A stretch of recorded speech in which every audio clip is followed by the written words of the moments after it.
I don't know about you, but I feel like I just got hit by a software semi-truck. You see, WWDC 2025 Day 1 is over, but my brain is still rebooting. This was, without a doubt, the most information-dense, whiplash-inducing Apple keynote in years. There was so much new stuff, so many genuinely big changes, and most shocking to me, almost no filler. And I think that's because Apple finally noticed the elephant in the room. They've been getting roasted lately. Tim Cook and Craig Federighi as the software SVP have been catching more heat in the last year than a Touch Bar Intel MacBook Pro running Chrome, thanks to the DOJ antitrust suit, developer relations being at an all-time low, and the catastrophic rollout of Apple Intelligence. Even the most die-hard Apple stans have been laying into the company, and Apple has responded predictably. Which is to say, poorly. Case in point, Apple execs straight up bailed on John Gruber's The Talk Show Live this year for the first time in over a decade. And this was right on the heels of him releasing a highly critical article about their Apple Intelligence rollout. Coincidence? Not likely, and frankly, pretty petty. So when Apple kicked off the keynote with a goofy F1 skit, which I'll admit was cutesy for about 30 seconds, I kind of rolled my eyes. But then they pivoted hard into the "we're here to deliver" angle, and do you know what? They did. This was the most cohesive, focused WWDC in years. There was no fat to trim, no investor pitching, no self-aggrandizing, not a single "here's how we're being green" skit. No, "we're changing lives" video. No. Just pure, unadulterated software meat. And for once, it feels like every team at Apple was actually in the same room, working from the same playbook, instead of duct taping together a bunch of random features and calling it an ecosystem. So let's break it all down Snazzy style, with design, platform, and AI. Buckle up. Let's start with the most obvious change. Apple's new design language, Liquid Glass. Now, according to Apple, this is their broadest design update ever. And I guess, in a way, that's true, because for the first time ever, it is universal. So it's on iOS, iPadOS, macOS, watchOS, tvOS, visionOS. Is that all the OSs? I don't know. There's so many of them. They all get the same visual DNA, but I'm not sure that it's a larger redesign than like iOS 6 to iOS 7. Regardless, Liquid Glass makes UI elements reflect and refract their surroundings. We're not just talking window Chrome. These UI elements are those that sit above the app, the functional layer, right? So controls, toolbars, and navigation, all of that is going to morph and shrink as you scroll, only to pop back up when you need it. Alerts, they're not just going to pop up randomly. They'll come from where you tap. The system is supposed to be more dynamic than ever. And frankly, to me, as a layperson, it mostly just seems like an extension of the Photos app redesign coming to more of the system. Now, don't worry, I think it's much more refined than that, but the idea is that you're taking a bunch of content and unifying it into a single overview. No more tabs and nested menus. Everything is just there with UI elements that are subtle on top of that. And here's something interesting that's actually a big deal for both users and developers. If you're using Apple's built-in UI frameworks, your apps will automatically get the new Liquid Glass look just by recompiling in Xcode 26. No code changes are required. If you want to go further, well, there's certainly a bunch of new APIs for customizing toolbars and navigation, and even your app icons thanks to a new icon composer tool. Though the system kind of tries to do it by itself if the developer doesn't. So you can expect a lot of your favorite apps to look and feel more modern, even if the developer doesn't necessarily lift their finger to do it themselves. Let's take, for example, the camera app, okay? This thing needed a massive overhaul, and it finally got one. Now you can swipe up for your settings and even tap a new icon in the top right, and you'll find yourself greeted with a big old sheet filled with obviously large tap targets and actual explanations for what each icon is. No more guess the glyph games inside of the camera. This is a huge improvement for one of the most used apps on the iPhone, one that for the last few years has mostly been restricted to pros that know what they're doing because it's so confusing. This is a huge improvement, not just visually, functionally. It is this type of dynamic, discoverable UI that actually makes sense. But not every element is a functional nor visual win. For example, using image playgrounds to create a Gen AI background for your iMessage group chat, that's the type of thing that would make Steve Jobs claw his way out of his grave just so that he could die again. That was kind of tasteless, and I shouldn't have said that because, well, you know what? I'm not a designer, but I have read several tweets from designers whose products I use and love, and a lot of them, they're pretty skeptical about this new look, suggesting that it's just too visually noisy and distracting. Now, conceptually, I can see what they mean, and frankly, I kind of agree with them. But practically, I find myself siding with Apple. I'm not really sure that it matters if you're not looking at a specific element when you're doing something dynamic. You know what I mean? Like if you're scrolling, you're looking at the content that's being scrolled, not the buttons at the bottom of the screen. And so if the system is smart about how and when these super glassy effects show up, I just don't really think it will be an issue, good design or not. And frankly, I wouldn't take these videos as gospel for what will ship in September. It wouldn't be the first time that Apple's kind of backtracked on some design stuff visually in favor of making it more usable. Then again, this is Alan Dye we're talking about again, and well, if stuff doesn't change, I'm not really eager to wait around a few years for stuff to tame itself out in the event they do overdo it a la iOS 7. But regardless, I'm optimistic, and I'm keeping my expectations in check, but also pretty high. Now let's talk about the actual platforms where Liquid Glass will debut. And spoiler alert, it's all of them. Beginning with iOS 26. Yep, Apple finally did what they should have started doing a long time ago, and that is matching the year to the version number. I guess the question now is, will we get an iPhone 17? Or will we skip the iPhone 17, 18, 19, 20, 21, 22, 23, 24, 25, and get the iPhone 26? Take that, iPhone 9. I don't know. Here's the thing. In some ways, it seems that Liquid Glass has forced Apple to take a look at every aspect of every OS, including areas that have long been neglected and forgotten. For example, call me a 32-year-old boomer, but I am most excited about changes to the phone app. Favorites now stay front and center, but recents and voicemails are part of a single scrollable list below. Remember what I said about the unified Photos app making its debut everywhere? Yeah, well, now you see what I mean. Also new this year is call screening, which is now built in and layered on top of live voicemail. When an unknown number calls you, your phone won't even ring until the person on the other line gives their name and reason for the call that you can see in raw text. This is going to be genuinely great for filtering out spam and robocalls. But it also does go against what almost pretty much every carrier tells you should do with robocalls, which is to not answer, to not ignore them, to not accept them, because by nature of answering, you're validating that the number is active and in use. But I guess you fight fire with fire? I still get spam calls, so I might as well screen them. In addition to call screening, we also get Hold Assist, which, yeah, I know this isn't new to the world. Android users, you can stop typing your comments out. It's been on Pixels, it's been on Samsung phones for years, but it's new to iOS, and I'm excited. It's going to be great. As with last year, Messages also sees a number of quality of life improvements. You can now screen text messages from unknown senders into a dedicated folder, which is a godsend for increasing iMessage and SMS spam that's cluttering up your inbox because, well, spam's not contained to phone calls anymore. And group messages get a bunch of updates too, like typing indicators and polls and custom backgrounds. Yeah, woohoo. And this is going to include those Gen AI monstrosities mentioned previously. Look, here is my crazy prediction. With regulatory pressure mounting, and not just in the EU, but also in the US, where iOS is currently being scrutinized as a potential monopoly, Apple may soon be required to allow users to change their default messaging app on iOS.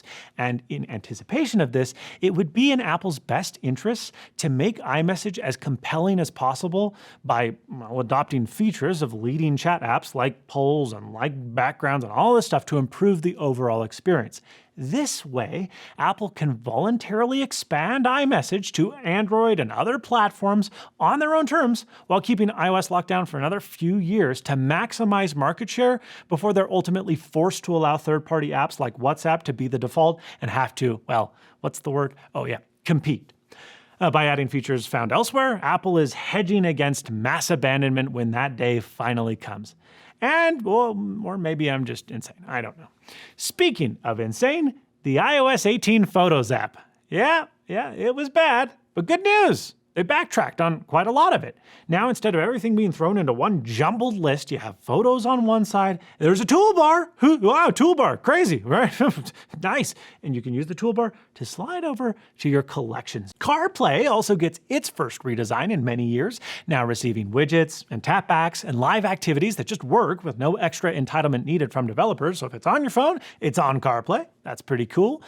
Incoming calls, those no longer take up the whole entire screen so that you can continue to see your directions while someone is trying to reach you about your car's extended warranty while you're in the car. And it also appears that Apple is trying to bring some of the CarPlay Ultra experience to vehicles that don't have it and will never have it, which is appearing to be an increasing number of vehicles. Now, my hope is that messages and music are vastly improved, given that Siri hasn't. This is especially true given that when CarPlay came out, using a touchscreen in a car was a little taboo. It wasn't common. And now, we have our friggin' climate controls on there. Apple needs to do more to make CarPlay compelling because the current version, it's so functionless because it's so tied to Siri, which doesn't even work, that we're still tempted to use our phones even though we know we really shouldn't. So I hope CarPlay fixes and mitigates that. There are a bunch of other small improvements that, if I mentioned individually, would take way too much time. But again, apps that have long been neglected, like Maps and Wallet, are receiving a number of new features in addition to new Paint. But wait, there is a new app. It's called Games. Whoa! Huh? Wait, what? Yeah, no, given that this app is multi-platform, even available on the Mac, I think this is probably what Mark Gurman leaked a few weeks ago, and somehow it's even more disappointing. You see, it's a destination for all of your games, kind of like a launcher. Except for it's not a launcher because games will still install on your phone via the App Store, and they're still launchable as apps.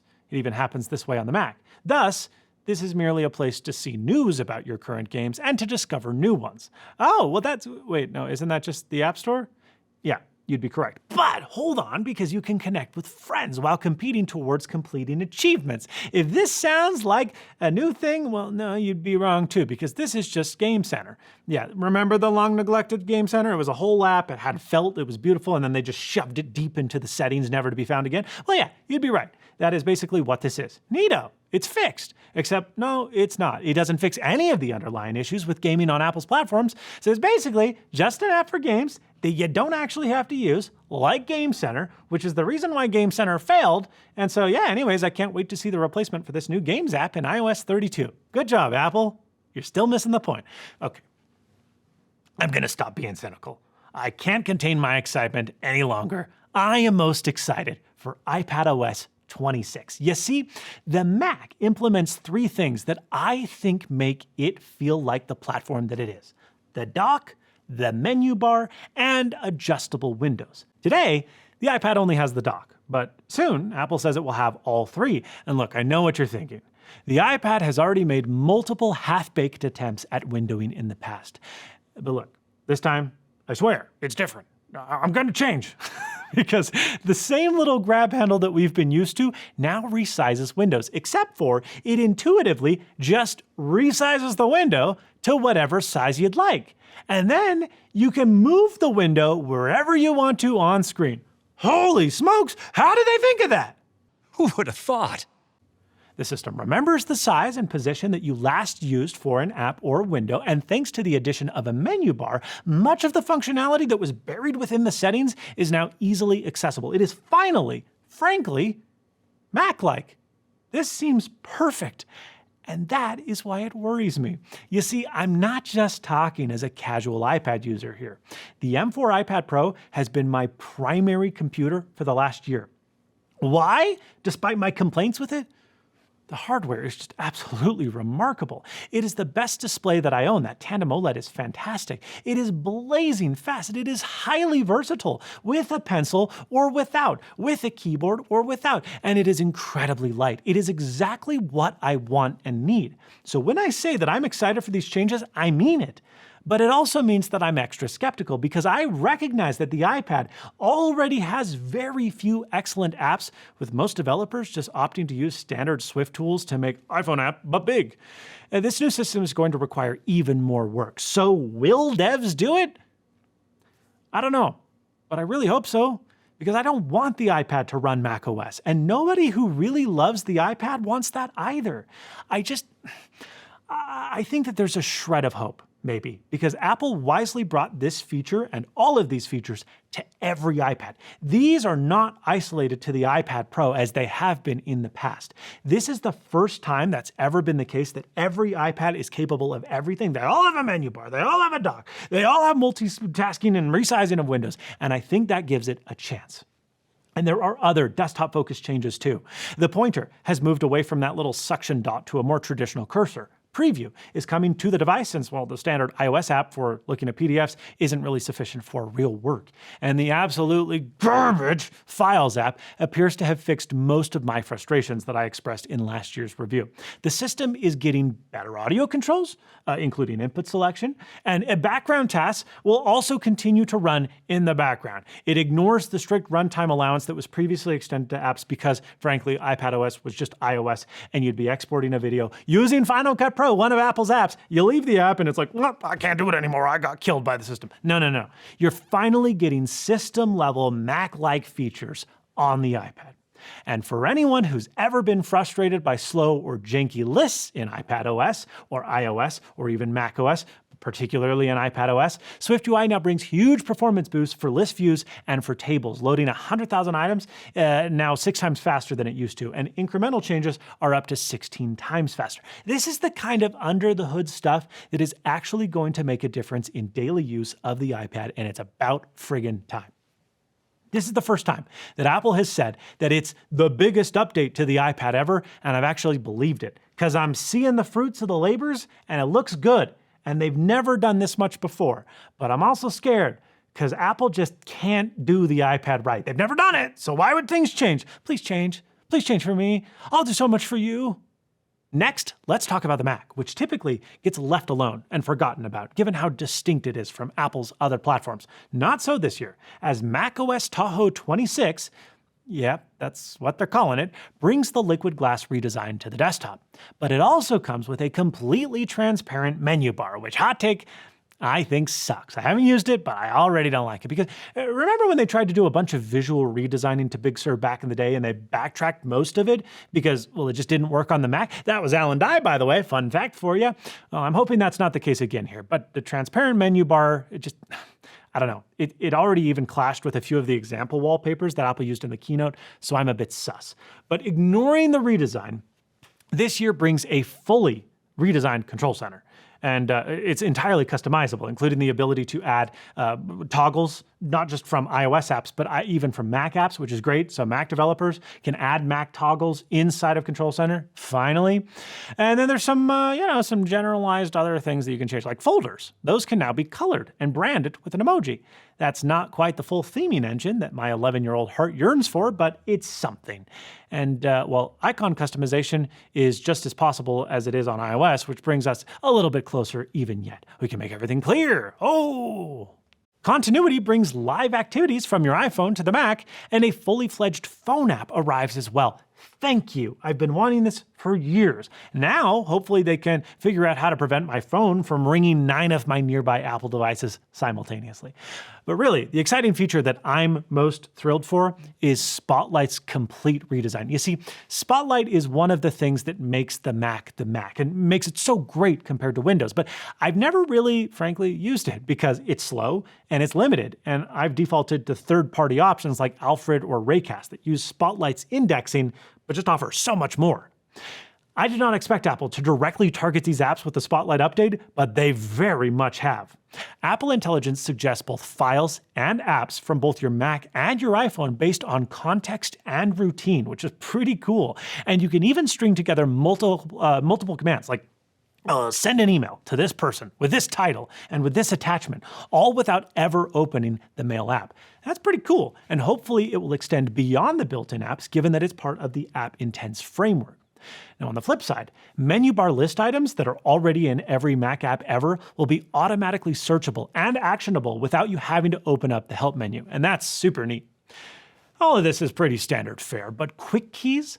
clipboard history, and contextually aware shortcuts triggers directly target these pro launchers such that I might be able to just use Spotlight, no third-party app required. It would be the first time in literally almost 20 years. And for anybody who actually cares about gaming or creative work, the new Metal 4 also appears to be a pretty big deal. Apple's new graphics framework brings neural rendering, combining graphics and machine learning, Metal Effects frame interpolation, that's Apple's DLSS, and you also get denoising. And that's all bundled up into, as well, a game porting toolkit number 4. That's the 4th year we've had this. That promises to, yet again, make it even easier to bring your Windows games to the Mac, because the tools have always been the problem, right, Apple? You get gaming, yeah, right? Yeah, well, we'll see how that pans out for CD Projekt Red when Cyberpunk 2077 releases. Late. Now let's rapid fire through visionOS, watchOS, and tvOS, because frankly, it's 6:02 p.m. and I'm hungry for dinner. The Vision Pro, which of course we know everybody has, gets fully spatial widgets. Oh, okay. These are actually pretty awesome. You can anchor them anywhere in your room and they adapt to the environment. So they get a customized look and they remain in the room every time you put on the Vision Pro. So you can go on a trip, come back, they're there. You can take the Vision Pro off, put it back on, they're there. It's like a piece of art on your wall or a functional object, a clock. I think that's pretty neat. But also, when I'm using my Vision Pro, I'm usually fully immersed because I mean, you can't see it right now, but this office is a disaster. My house is often a disaster. I have a baby, right? And so I sometimes put on the Vision Pro to escape reality. If you live in a perfect house as seen on Apple TV, well, then maybe this would be great for you, but otherwise. Then again, if you own a Vision Pro that's $3,500, you're rich, so you probably do have a cool big house. Congratulations, you've succeeded as a person. All right, personas, remember those little creepy flesh puppet things? Those already have gotten much better since the original debut of Vision Pro, but they're getting another major overhaul with more realistic hair, lashes, and skin. Oh, so pretty. Plus, side profiles, so they might finally turn me into less of a haunted mannequin and more of a person when I'm in a FaceTime call. And for the first time, Vision Pro supports the PlayStation VR 2 Sense controllers. Yeah, PlayStation VR controllers and other controllers presumably will come in the future, and I suspect this will finally bring more VR gaming titles. It also serves as an admission by Apple that they missed the mark and that I was right the first time around and that you kind of need controllers for more dexterity and special things. Weird. It's almost like they don't understand gaming. No, that couldn't be it. That couldn't be it. Okay, let's talk about the Apple Watch. The workout app, which is by far people's most used apps, it's receiving the biggest update it's ever gotten. Fully redesigned and optimized for you and your workout routines, it should be easier to start a workout and see progress as you're going. Now, with easier access to custom workouts and to music that matches your activity, Workout Buddy is a new feature that promises to use Apple Intelligence to give you personalized spoken motivation during your workouts, like pep talks and milestone shoutouts and real-time stats in a dynamic AI trainer voice. It sounds kind of corny, honestly, but if it's even remotely useful, it could be really cool. I could see that being a motivator for a lot of folks. I don't like to be talked to when I'm working out. Don't look at me. Don't talk to me. Last, Liquid Glass makes its way to the Apple TV with cinematic poster art for specific content. But moreover, profile switching is really the headlining feature. It's fully redesigned, it's faster, and it actually seems like it's supposed to be used, unlike the old one that was hidden inside of the TV menu that you had access and then swipe over and nobody knew it was there. And by consequence, nobody developed for it. Yeah, but that's the problem, right? Companies like Netflix have just refused to take advantage of these APIs because they want to suck you into their own AI content engine hellhole. So maybe this sign-in feature will push developers to better support the Apple TV and multiple accounts, but I also wouldn't count on it. You'll probably get Disney on board, and by consequence, Hulu, maybe HBO, and that's about it. Last, let's close with Apple Intelligence, because a lot of the features that I've mentioned in this video are technically part of the Apple Intelligence suite. But you'll notice that Apple isn't slapping the branding on everything like they did last year. There are some genuinely new tricks here. Live translation is now a headlining feature integrated directly into Messages, FaceTime, and Phone across iOS, iPadOS, macOS, and even watchOS. And according to Apple, it all runs on device. So your conversations stay private while being translated in real time as you type or speak. LLMs are actually really good at translation. So if this is using a beefed up on-device model and not just the same mediocre translate app we've been stuck with for the last 10 years, it could be a huge win. But as always, we'll have to wait and see how it works in practice. Visual intelligence is now also built into the screenshot tool. They're very much doing an Android thing here and making it for more than screenshots. That kind of started with markup and now it's gone even further. It can now detect calendar or event information from a screenshot and let you add an event to your calendar right from there. And honestly, I think this is a little bit odd because Apple basically announced this last year already, except all of it was done through Siri. This feels like a kind of strange stopgap between what was promised and what Apple hopes to actually deliver. It's not the deep personal context that Apple keeps teasing, but hey, I guess it's progress, and I guess it's something. Speaking of progress, Apple's on-device models are getting updated more frequently than I expected. You might know this, I didn't, honestly. Apple's never said it publicly, to my knowledge, but they actually push over-the-air updates to their on-device models pretty regularly, not part of a bundled update, and it's certainly not just once per year like some people, including myself, thought. Now, Apple is also introducing new APIs at no extra charge that lets developers tap into the on-device model for actions. Now, while Apple pitched this kind of like it's the only alternative to cloud-based models, that's just simply not true. Plenty of third-party apps already have been using local models like Llama for a while. You download the app from the App Store, it's got an open source model bundled, and there you go. It works great. Now, the foundation model, which is Apple's framework for offering this theoretically better LLM on device, is a convenience to developers because it's available at no extra charge. There is no extra download. You don't have to do anything other than call the API. And updates, well, they happen independently of the rest of the app. So that's pretty neat, but let's be honest here. Apple's on-device models have never really been best in class. So I'm curious to see what developers, at least, if I'm a developer that cares about local LLMs, am I going to bother using Apple's model if I can get a better open source one myself? Probably not. And if I don't care about LLMs and AI, am I about to implement them? Probably not. But that's the cynic in me. Perhaps everything will go great. Apple's done really well with AI so far, huh? So, is that everything that I dreamed about? Well, for the iPad, yeah, it was, oh my gosh, it was so much better than I ever thought I was going to be. I'm so stoked. And for everything else, it's still a massive, impressive, and surprisingly focused step forward, but it's one that I hope they can pull off, because I learned last year not to trust Apple until what they claim is coming actually comes. That said, Apple finally feels like it has a unified vision, and for the first time in years, I'm actually excited to try the public betas. Are you? Thank you so much for watching. Get subscribed for more Apple content like this. Let me know what you're most excited for in Insert OS 26, but most importantly, and as always, stay snazzy.